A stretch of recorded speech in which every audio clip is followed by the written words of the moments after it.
boca que emana tanta calidez. Esta es la edición número 135 de la revista radiofónica del Procurador de los Derechos Humanos. PDH GT, donde la PDH hace un enlace con nuestros derechos humanos. Ha sido un año complicado para los consumidores. Hemos tenido diferentes alzas en los precios de la canasta básica, pero también importantes logros. PDH GT, jueves, 8:30 de la mañana. Es importante aprovechar estos espacios porque no sabemos cuántas personas que en este momento están en esa misma situación debido al acoso y al hostigamiento. Entonces es importante utilizar todos los espacios. Esta es la ruta auditiva de cada semana en Universidad 92.1. Ideas que suenan. El contenido del siguiente programa es ajeno a Universidad 92.1. Los comentarios u opiniones son responsabilidad de las y los productores. Enfrentamientos verbales dentro de la política partidista ataca al hombre y no a sus ideas. Aquí nosotros lo hacemos desde la academia, con base en la investigación. Lo hacemos por la radio, pero sobre todo lo hacemos políticamente hablando. Políticamente hablando. Amplía tu información. Un análisis profesional, académico y formativo de la realidad social, económica y del Estado. Ahora, políticamente hablando. Al aire. Porque la política es inherente al hombre. A continuación, transmitiendo por Universidad 92.1. Ideas políticas que suenan. La libertad de decir las cosas como son.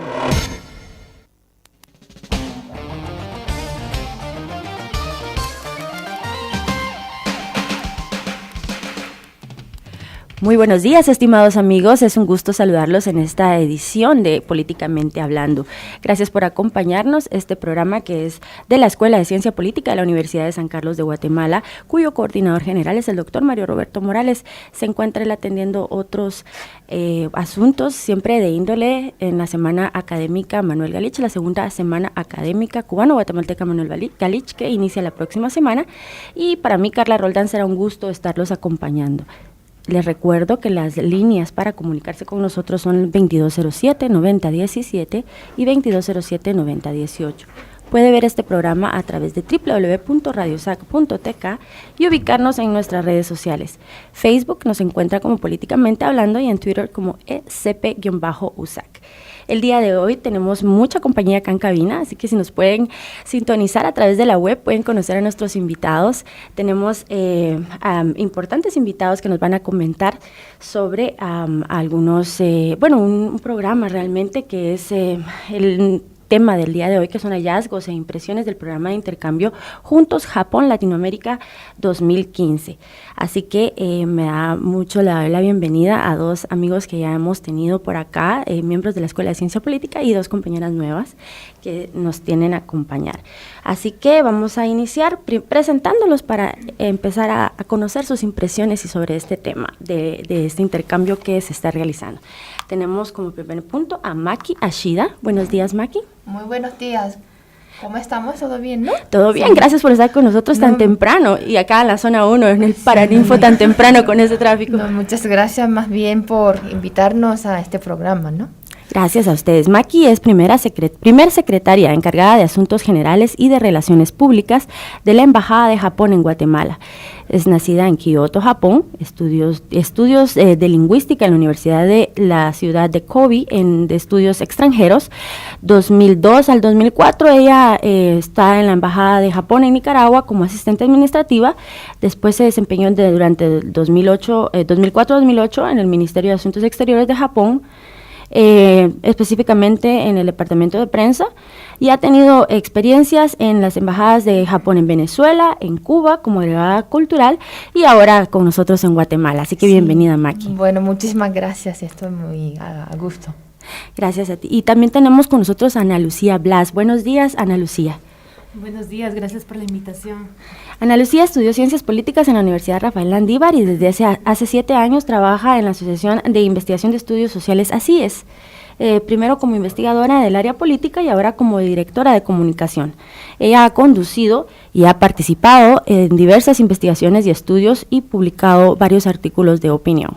Ahora le doy el turno a los compañeros. Como les comentaba, pues hoy nos acompaña Cristian Castillo Folgar, quien siempre es bienvenido acá y un gran amigo del programa. Buenos días, Cristian. Muchísimas gracias por la oportunidad. Siempre un saludo a todos los que nos escuchan y a los que siguen este espacio importante de debate político. Cristian, pues ya conocen, él es miembro de alumnos del IPNUSAC como investigador también y pues escribe artículos de opinión, es analista político, estudios en la maestría de análisis estratégico, seguridad y geopolítica y egresado de la Escuela de Ciencia Política. También tenemos con nosotros a Jorge Alberto Aguilar Wong, quien también ha estado con nosotros acompañándonos y compartiendo las actividades de la escuela. Muy buen día, Carla, es un gusto estar aquí con ustedes acompañándoles. Amigos oyentes, buenos días, esperemos que este programa pues sea de sumo interés para ustedes y que podamos conocer un poquito de la cultura de Japón. Muchas gracias por la bienvenida. A ustedes, gracias Jorge, él es licenciado en Ciencia Política de la Universidad de San Carlos, profesor universitario también de la Escuela de Ciencia Política, tanto de la USAC como de la Rafael Landívar en su campus central y en otras sedes departamentales. Ha trabajado como coordinador del Observatorio Democrático de la Universidad de San Carlos y actualmente se desempeña como coordinador del área de Ciencia Política del Instituto de Investigaciones Políticas y Sociales de la Escuela de Ciencia Política. También no voy a obviar todavía, pero William va a estar hablando con nosotros en breve. William Herrera es estudiante de la Escuela de Ciencia Política y miembro de la Asociación de Estudiantes de la Escuela de Ciencia Política. Él nos va a estar hablando sobre el tema de la Marcha del Agua y el acompañamiento que se estará dando por parte de la escuela y por parte de la Universidad de San Carlos. Buenos días, William. Buenos días, Carla, mucho gusto por estar acá y gracias por la invitación y tomarnos en cuenta la asociación. Gracias a ti. Bueno, entonces vamos a iniciar porque tenemos mucho contenido el día de hoy. Ya saben que cualquier duda pueden consultarla en cabina con nuestros invitados. Les recuerdo entonces 2207-9017 y 2207-9018. Empecemos entonces con el tema de hoy, que es hablar sobre el programa Juntos Japón Latinoamérica 2015, es la experiencia de la, por decirlo, cohorte que fue, ¿verdad?, con que ustedes fueron parte de. Me gustaría entonces que empecemos con Maki Ashida, que nos cuente un poco sobre cuáles son las características de este programa y nos puedas compartir información para los que estén interesados. La verdad, sí, este programa que nosotros llamamos Juntos es un nuevo proyecto que comenzamos el año pasado justamente. Y la idea de este programa es profundizar o estrechar aún más las relaciones que tenemos nosotros los japoneses con ustedes, o sea, con los latinos. La verdad es que la historia de nuestra amistad entre Japón y Latinoamérica es muy larga.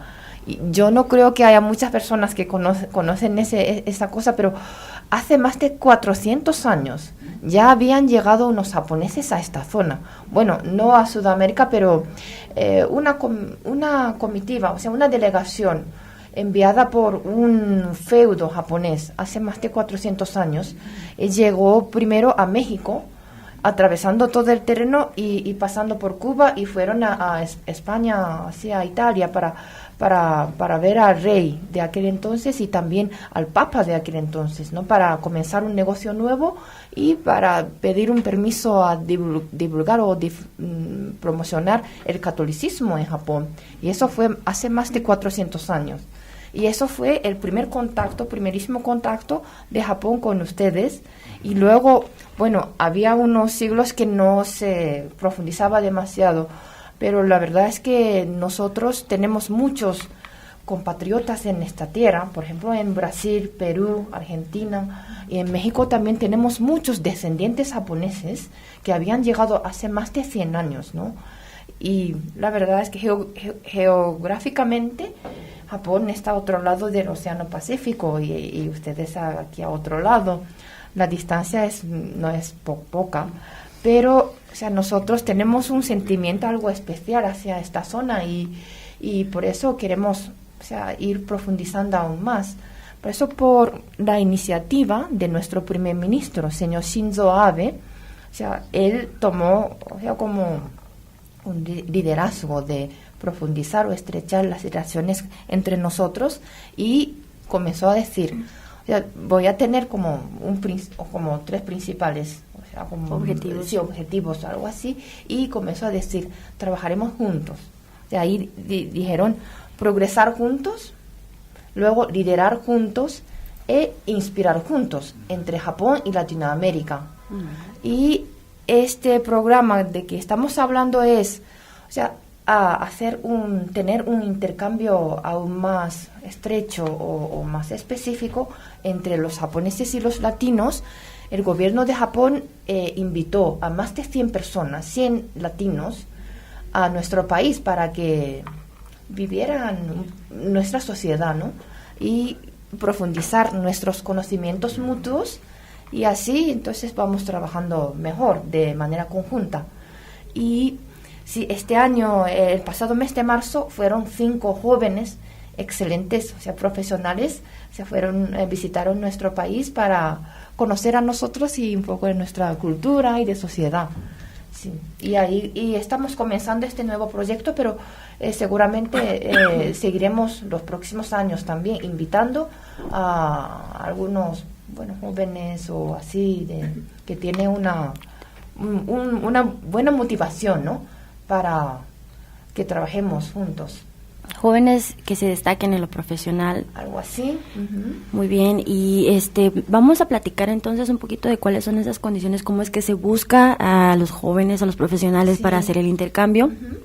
Y ahora me gustaría entonces que platiquemos con Ana Lucía acerca de algunos temas que creo que nos importan bastante al país, Guatemala, y la experiencia japonesa nos puede aportar mucho. Y con ella vamos a hablar entonces acerca del tema del medio ambiente, el reciclaje, el manejo de desechos sólidos, que es un problema que está haciendo pues de salud pública realmente también, ¿verdad?, en el país, y de la cultura de previsión de desastres naturales, como lo acabamos de ver recientemente en Ecuador, y no estamos exentos de que nos suceda, ¿no? Bien, pues tampoco olvidemos que para Japón igual es un problema la cantidad de desechos, y es uno de los países con mayores emisiones de gases de efecto invernadero. Sin embargo, lo que yo quisiera hablar, más allá de las políticas de Japón y de las leyes que desde los 90 tienen para reciclar, por ejemplo, los envases plásticos, el papel, es cómo lo vimos en la gente mientras estuvimos en Japón como parte de este programa juntos. Sí fue evidente que como sociedad ya se han apropiado de alguna conciencia sobre la importancia de cuidar el ambiente, de reciclar. Las calles se ven limpias, y en las casas, aún en el área rural, se ven recipientes para clasificar la basura según el tipo de basura que es, ya sea los envases en un bote, el papel en otro, el plástico en otro. Eso creo que es un desafío para nosotros también, aprender a ser conscientes del riesgo para la salud, para los vertederos, para qué hacer con toda la basura que una ciudad produce, por ejemplo. Tuvimos oportunidad de visitar una planta de incineración de basura, y fue un ejemplo interesantísimo de cómo se quema toda la basura y a través de la energía que producen al quemarlo, funciona, eso sirve para el funcionamiento de la planta misma. Luego las cenizas son aprovechadas, no solo una parte va a un relleno sanitario, pero también otra parte se convierte en blocks para construcción o para jardines, por ejemplo, y eso es muy interesante, cómo a pesar de que fue una inversión millonaria, en Tokio se está empezando a buscar esas alternativas de qué hacer con la cantidad de basura que hay. Nosotros en Guatemala tenemos importantes retos todavía en materia ambiental. El manejo de basura en la ciudad, por ejemplo, es todavía complicado. Hay muchos más, reducir la vulnerabilidad, sobre todo para las personas en pobreza y pobreza extrema. Creo que Japón ofrece lecciones que se pueden aprender, aunque, como decía, también ellos están aún lidiando con buscar reducir las emisiones sin que eso lastime la economía, por ejemplo. Excelente, Ana Lucía, importante. Bueno, ¿cuál es el papel también en el tema social que ustedes vieron mucho, se fijaron mucho en todo el comportamiento, ¿verdad? Y creo que hay otro tema importante que podríamos platicar. ¿Cuál es el papel entonces de los adultos mayores en esta transmisión de la cultura? Porque si bien lo decías, se han apropiado de cierta parte de este respeto y armonía con el medio ambiente, pero ¿cuál es el papel de los adultos mayores y cómo podría aplicarse aquí en Guatemala? Sí, esa es otra cosa que nos llamó mucho la atención, ver que son los adultos mayores quienes se encargan de transmitir las tradiciones. Por lo menos nosotros tuvimos oportunidad de aprender caligrafía japonesa y fue un abuelo el que nos enseñó cómo hacerlo. También fueron adultos mayores quienes voluntariamente trabajaron como guías para enseñarnos los lugares turísticos. Son quienes de alguna manera conservan y transmiten la cultura japonesa, o por lo menos así fue como lo percibimos. Más allá de ser quizá jubilados, podían tener todavía un papel activo dentro de su sociedad, porque Japón es un contraste entre modernidad y una cultura ancestral milenaria. Y eso fue interesante porque en Guatemala creo que compartimos un poco esa visión de los adultos mayores, especialmente en los pueblos indígenas. Se ve que son los abuelos, ancianos, sí, los que transmiten la sabiduría, el conocimiento, y que muchas veces ya en la ciudad nos olvidamos de darles el lugar y el respeto que merecen, los relegamos ahí a un segundo plano. Creo que eso sería importante, tratar de recuperar esos valores, nuestras tradiciones, a partir del papel y de lo que podemos aprender de las personas mayores. Sí, interesante ese planteamiento, porque como bien lo decías, acá se relega mucho y se discrimina de cierta manera mucho al adulto mayor, se le toma ya como carga hasta cierto punto, y hay que ver todo ese aprendizaje que se puede hacer y esa transmisión específicamente de la cultura y de todos los conocimientos que hay que reconocer, ¿no? Y la posibilidad valorar de que estén activos después de cierta edad, por ejemplo, cuando ya es difícil encontrar empleo, pero hay otras actividades en las que pueden involucrarse para mantener vivas nuestras tradiciones, por ejemplo. Y ahí sí podrían enfocarse políticas públicas, ¿no? Sobre cómo... Vamos a continuar con el tema, porque como les comentamos, tenemos mucho contenido y creo que van a haber preguntas también de los jóvenes que estén interesados en poder participar en este tipo de intercambios. Entonces vamos a dejar el teléfono abierto para los que nos quieran llamar, y a ustedes el micrófono para que en cualquier momento se sientan libres de intercambiar opiniones. Y ahora pues me gustaría entonces que entremos ya con el tema de la institucionalidad, y en este tema nos va a apoyar Christians, de la institucionalidad de Japón. ¿Cuáles son entonces esos temas claves que tú encontraste importantes para nuestra coyuntura y para poder, también tomar lecciones de las instituciones japonesas? Un primer punto que creo que es importante resaltar, Carla, es que la visita a Japón me permitió, como internacionalista, digamos, percatarme de una realidad que está pasando en el mundo. Y es que el sistema internacional que está vigente desde la posguerra del 45, el sistema de Naciones Unidas por parte política y el sistema de Bretton Woods en el modelo económico, me parece que está ya llegando a un punto en el que es necesario buscar alternativas. El sistema internacional está cambiando.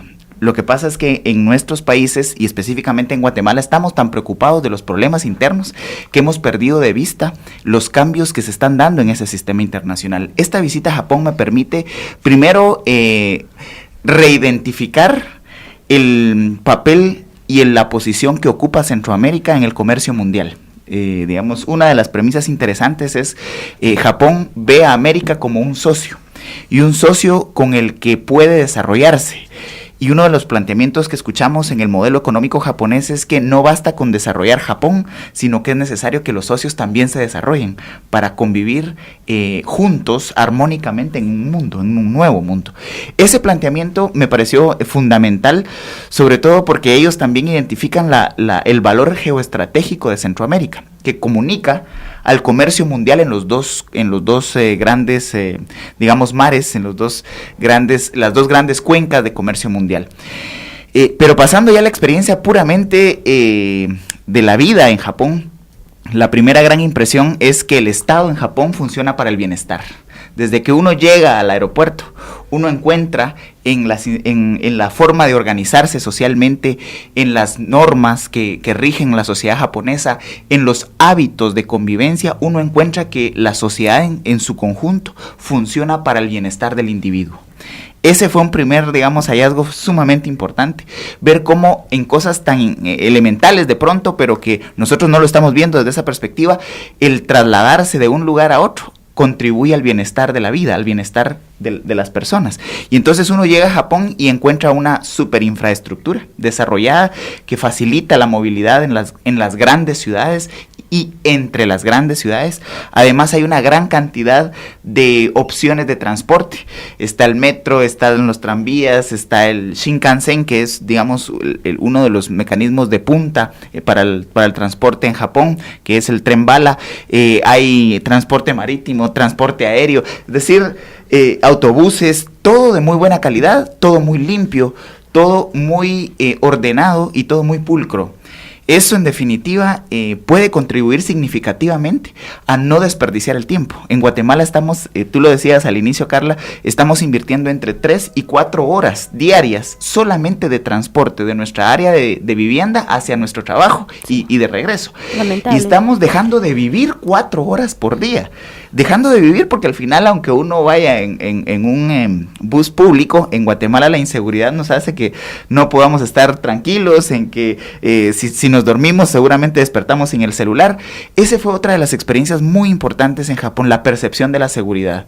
Es una sociedad en la cual hay mucha seguridad, se percibe, se respira, un ambiente de tranquilidad, de paz, de armonía, de seguridad, en donde no se sienten amenazas, a pesar de que, como bien Ana Lucía lo planteaba, hay amenazas que vienen de fenómenos naturales. Sin embargo, eso no altera la armonía con la que vive la sociedad japonesa. Y un elemento con el que quisiera cerrar, que tal vez para mí fue el aprendizaje más importante de este viaje, de este intercambio, y es el respeto a la autoridad.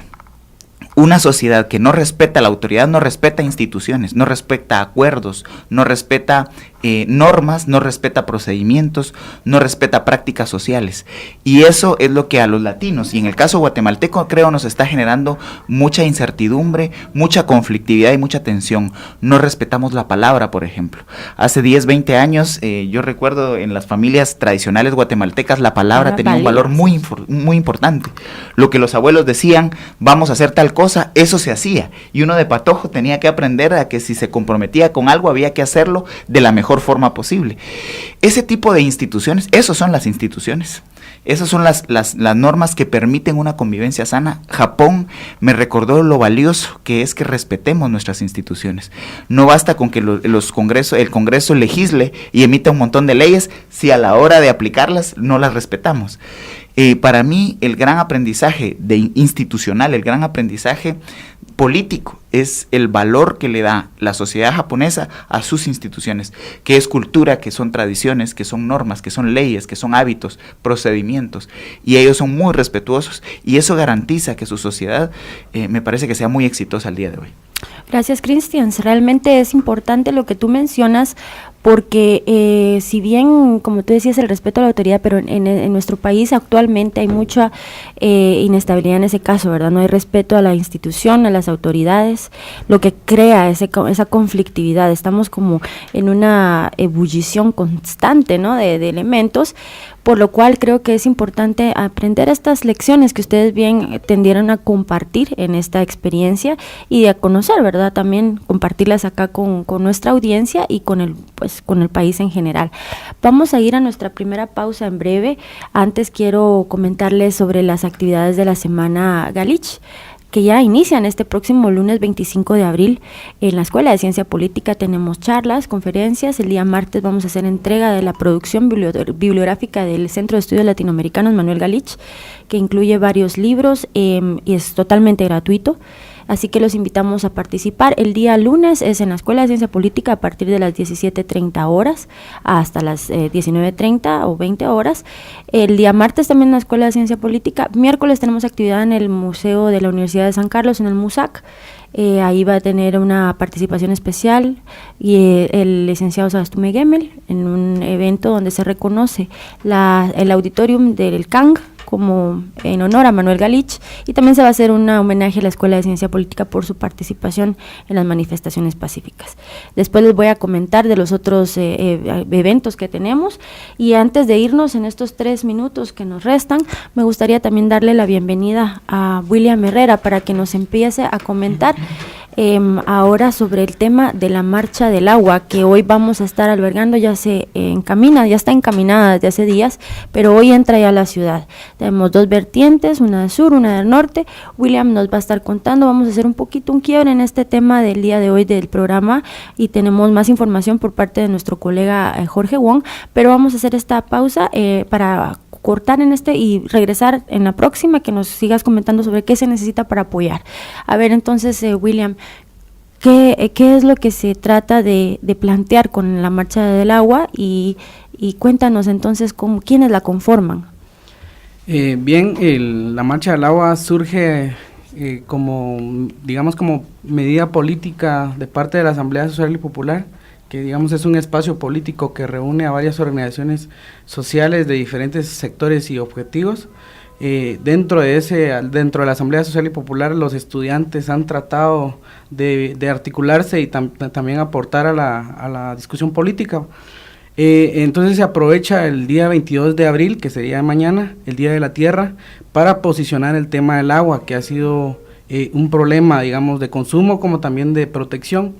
En el segundo tema de protección es donde más ha afectado sobre todo a las comunidades en el interior del país, en donde se han desviado ríos, en donde se han dado problemas como el ecocidio que se dio en el río Sayaxté. Entonces, que son necesarios denunciarlos, que son necesarios ponerlos en el tema de debate, más allá de posiciones ideológicas, sino como una necesidad de un vital líquido que afecta y que necesitamos todos. En ese sentido, la San Carlos en este momento asumimos ser anfitriones de la asamblea. Una vertiente vendrá el día de hoy a las 5 de la tarde en la San Carlos, en donde se va a tener una actividad cultural, pero a partir de las 10 de la mañana el día de hoy va a haber una discusión política con representantes de varias organizaciones que va a durar alrededor de 5 horas. Tratando de debatir los temas, discusión política relativo al agua. Entonces, eso básicamente. Muchas gracias, William. Vamos a regresar contigo para que nos cuentes cómo se puede apoyar, quiénes están interesados, a dónde se pueden comunicar para este apoyo, porque hoy entra a la Escuela de Ciencia Política y van a pernoctar ahí, ¿no? Por la cantidad de personas van a ingresar a varios edificios. En ese sentido también queremos agradecer al Consejo Superior Universitario, que ha avalado facilitaron la cuestión logística dentro de la universidad, y a varios directores, en el caso de la Escuela de Ciencia Política, que también nos facilitó el espacio del edificio que ocupa la escuela. Agronomía también, bueno. Entonces vamos ahora a la primera pausa y regresamos con más información sobre la Marcha por el Agua y también con el programa Juntos Japón Latinoamérica y pues la corte que se fue en el 2015 y que nos está compartiendo sus experiencias. Así que ya regresamos, no nos cambie.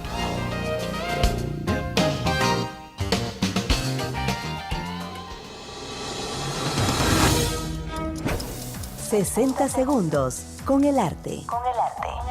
Escribió más de 32 obras, la mayoría enfocadas en el teatro. Su hijo, Mario Augusto Galich, lo recuerda como un hombre sociable.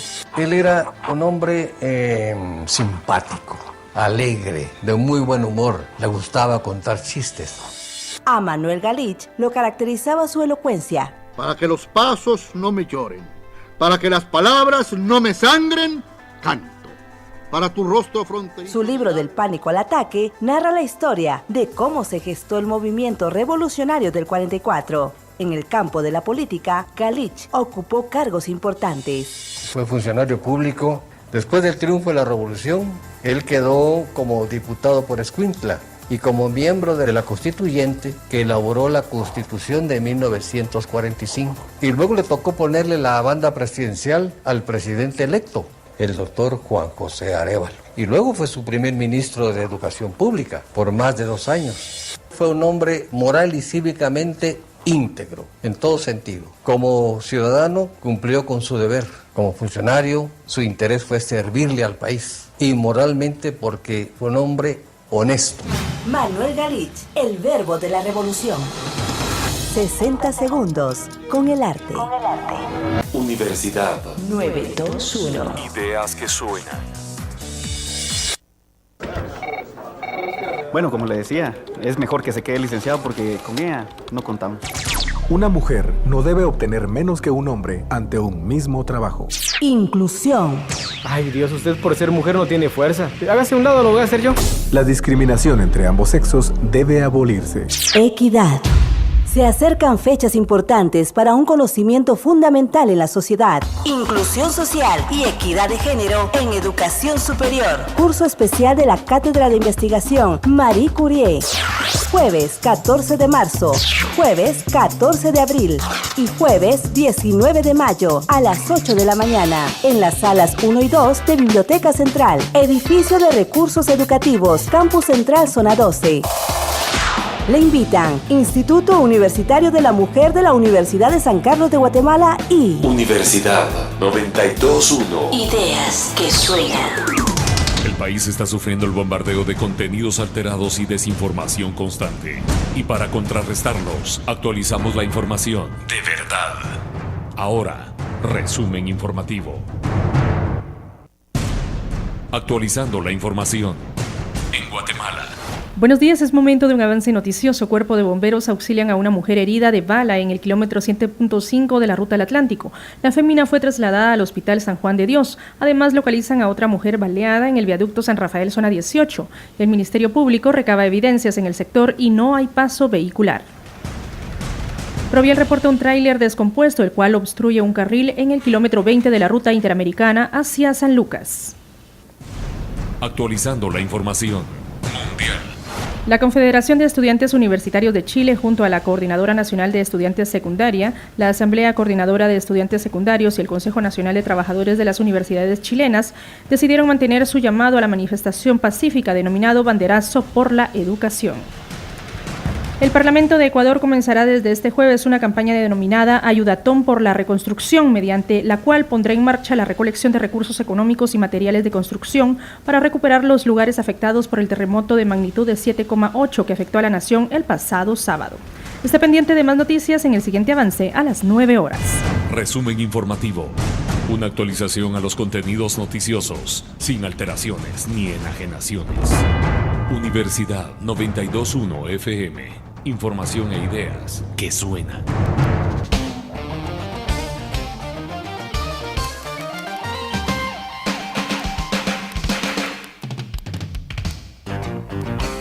Continuamos entonces con el programa de hoy. Para quienes acaban de sintonizar, estamos hoy conversando sobre los hallazgos e impresiones del programa de intercambios Juntos, Japón, Latinoamérica 2015. Al principio estuvimos hablando sobre la experiencia de las personas que hoy nos acompañan y que tuvieron a bien acompañar este programa y fueron seleccionados para esta experiencia. Sin embargo, hicimos un paréntesis para hablarles también de un tema muy importante que no ha sido visibilizado en los medios de comunicación como por la fuerza y por el tema tan importante que es. Sin embargo, nosotros acá en este espacio les estamos dando entonces para que se pueda proyectar el tema, y tenemos a William Herrera de la Asociación de Estudiantes de Ciencia Política que nos está acompañando y brindándonos información acerca del tema de la Marcha por el Agua que ya se está acercando acá a la ciudad y que pues mañana tiene bien presentar sus peticiones, ¿verdad? O hacerse visible en el Palacio de Justicia, nos comentabas, William, y posteriormente en el Palacio, ¿verdad? A pesar de que pues tienen actividades en el Palacio, pero se va a encontrar el espacio para que se puedan escuchar. Entonces, nos sigues comentando, William, acerca de qué es lo que se necesita para apoyar la marcha y cuál es también quiénes planean acompañarlos, ¿verdad? ¿A qué horas está programado la salida desde la Universidad de San Carlos y cómo se puede sumar las personas? Bien, aquí hay dos partes, la cuestión logística y es extender la invitación a la comunidad estudiantil de la Universidad de San Carlos y a quienes nos escuchan. La participación para el día de mañana a las 8 de la mañana aproximadamente, que saldrán las dos vertientes, la del sur que saldrá de la Universidad de San Carlos de Guatemala y la norte que saldrá de la zona 18 aproximadamente, el kilómetro 8. Ambas se encontrarán en el frente de la Corte Suprema de Justicia y luego encaminarán juntos para el Palacio Nacional, y entonces como un espacio político simbólico. Y la cuestión política es posicionar el tema del agua, como se mencionó antes, hacerlo viral en la medida de lo posible a través de redes sociales, dado que, como tú bien decías, no se le ha dado la cobertura necesaria a través de los medios de comunicación masivos, entonces que también se entiende como un hecho político, y que también estamos anuentes, digamos, desde la Asamblea Social y Popular, que ese hecho iba a darse. A los estudiantes, pues los invitamos en serio a que, más que asistir o no a la marcha, porque es una medida política, es pues debatirnos desde nuestra expertise o desde la carrera que estemos estudiando el tema del agua, en nuestro caso desde la ciencia política como un problema social, y desde, por ejemplo, la agronomía, que es una cuestión vital para el desarrollo de la agricultura en Guatemala, que es un tema fundamental. Entonces, extendemos la invitación para que nos acompañen, para que vayamos juntos y vayamos posicionando el tema del agua. No tratemos de desvincular ciertos temas sectorizados para apropiarnos, como bien se decía antes, apropiarnos del tema y defender el agua, que al final pues es nuestra vida, y es un recurso muy valioso que se ha ido acabando alrededor del mundo, porque no es un problema que se limita a Guatemala, pero que en este momento como guatemaltecos pues tenemos la responsabilidad de cuidar ese recurso natural. Y esto todo en el marco del Día de la Tierra, ¿no? En el marco del Día de la Tierra, que es un día internacional y que se aprovecha como hecho político, no solo en Guatemala, sino alrededor del mundo, para seguir posicionando el tema del agua. Sí, muy bien. ¿Cómo podemos participar y qué necesitan? Yo he visto algunos afiches solicitando víveres, agua. Cuéntanos cómo y a dónde los pueden llevar. Bien, se han habilitado ciertos espacios dentro de la Universidad de San Carlos, como son las asociaciones de historia, ciencia política, ingeniería, agronomía, veterinaria y arquitectura. Las asociaciones de ahí están recibiendo el apoyo y agradecemos también a quienes ya nos han colaborado, y también pueden escribirnos a la página de la Asociación de Escuela de Ciencia Política, y a través de eso también quisiera agradecer el apoyo que hemos recibido por varias organizaciones, varias personas que nos han colaborado con el tema de la comida, con el tema logístico, con el tema de prestarnos pick-ups, microbuses para transportar los alimentos, transportar a gente que nos acompañe, y el tema del agua pura, que también es importante para en el transcurso de la marcha irlo repartiendo a la gente, y para que pues se refresque un poco también. Sí, no, con estos calores es la verdad muy imprescindible. Y hoy debate en el iglú a las 10, a partir de hoy. Sí, bien, en el marco de esta marcha a las 10 de la mañana el día de hoy se va a hacer una discusión política que está abierta para varias organizaciones y para cualquier gente que quiera llegar e informarse sobre el tema del agua a profundidad. A las 10 de la mañana va a ser en el iglú, que está dentro del campus central de la San Carlos. Va a tardar un par de horas, pero va a ser una discusión importante donde va a haber varias organizaciones, van a estar estudiantes. En nuestro caso, nosotros nombramos como asociaciones a Ruth Kuruchich, que va a ser nuestra representante estudiantil ante ese espacio. Y el día de mañana, que se va a hacer una medida política en frente al Palacio Nacional como un tribunal de conciencia, que lo que busca es exponer esos casos de manera simbólica que se han dado en el interior del país sobre el tema del agua, desviación de ríos, etcétera. Muy bien, muchísimas gracias, William. Entonces te agradecemos mucho que hayas compartido la información tan vital, ¿verdad?, para un tema tan sensible también como es el agua, y que nos compete a todos. Así que apoyemos, comuníquense, busquen en redes sociales las asociaciones de estudiantes de las facultades y escuelas que ya William mencionó, y por favor acompañen, apoyen este tema, por favor, que de verdad nos compete a todos guatemaltecos. Ahora seguimos con el tema del día de hoy, como les comentaba, hallazgos e impresiones del programa Juntos Japón Latinoamérica, y ahora tenemos la última parte de lo que nos quieren transmitir nuestros amigos, y hoy Jorge Wong nos va a platicar acerca de un tema también muy sensible y creo que también nos puede dejar muchas lecciones a Guatemala, que es el tema de la catástrofe de Hiroshima. ¿Cuáles eran estas lecciones aprendidas después de 70 años para el pueblo japonés? Cuéntanos cuáles fueron las impresiones que tuviste, y aquí pues que nos gustaría también que Maki nos colaborara, ¿no?, en ese tema. Bien, buenos días nuevamente a nuestros amigos que nos escuchan. Carla, buenos días nuevamente, pues muchas gracias por permitirnos este espacio.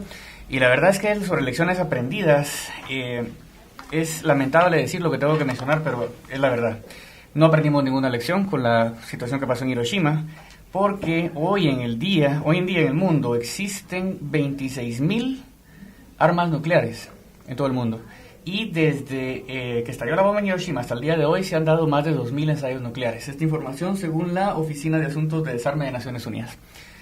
Entonces, la amenaza nuclear sigue estando hoy en día y nos damos cuenta que en Hiroshima la explosión fue relativamente pequeña, fue de 15 kilotones. Para que se hagan una idea, nuestros amigos, el daño que causan 15 kilotones a la hora de explotar es que pueden borrar a 200,000 personas en un segundo de la faz de la Tierra. Y eso es una cantidad es muy grande.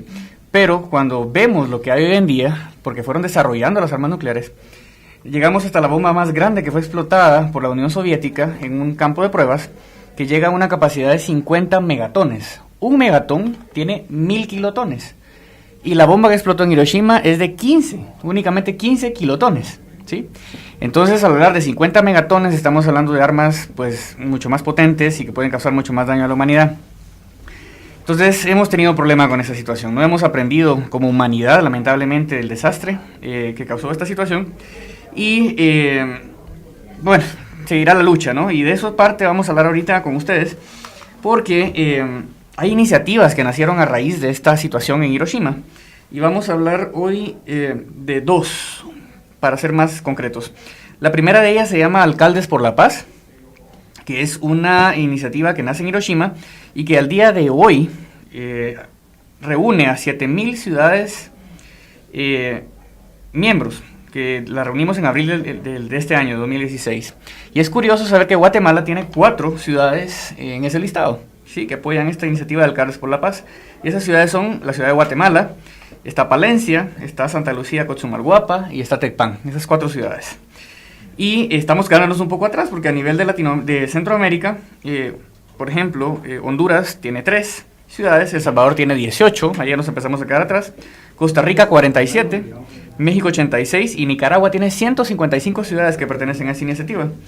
Y la iniciativa de ellos es que en el año 2020 pueda darse el cese de todas las armas nucleares en el mundo. Esa es la primera iniciativa que están trabajando arduamente. Y la segunda es que actualmente hay todos los sobrevivientes de la bomba que viven actualmente en el mundo y que están dispersos en todas las ciudades del mundo, van a firmar una carta, una iniciativa para pedir la abolición de las armas nucleares aún en su tiempo de vida, para que ellos en vida puedan ver la abolición de las armas nucleares. Y también, en puntos generales, las iniciativas que nacen en sí de Hiroshima, la creación, por ejemplo, del Museo Conmemorativo de la Paz, donde se encuentran todas las imágenes,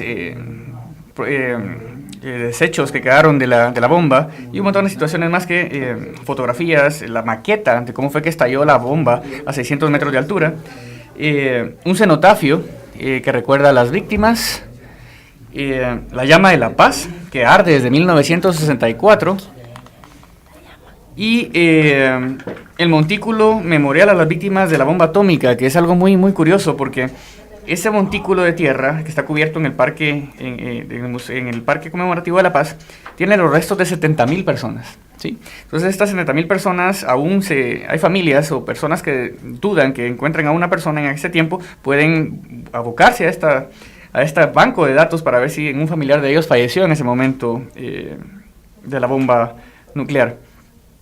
Entonces esas son algunas de las cuestiones. Aparte de esto, la investigación científica sobre radiación, que de los Hibakusha, que son los sobrevivientes, que también sufrieron discriminación de alguna forma dentro de Japón, dentro de la sociedad, porque la gente irradiada sabían de que no podía tener hijos, entonces las mujeres, por ejemplo, no podían casarse, entonces sufrieron mucho los sobrevivientes.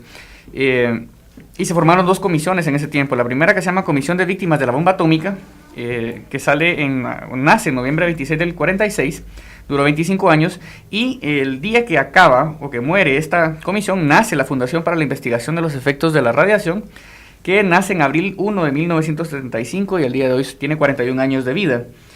Y para ir concluyendo ya con toda la información, hay películas que nuestros amigos compatriotas guatemaltecos pueden ver para hacerse una idea de los horrores de del holocausto nuclear, y una de ellas se llama Niños de Hiroshima, que fue hecha más o menos 6 o 7 años después de la explosión de la bomba, y contiene imágenes reales de cómo fue la reconstrucción de Japón 7 años después.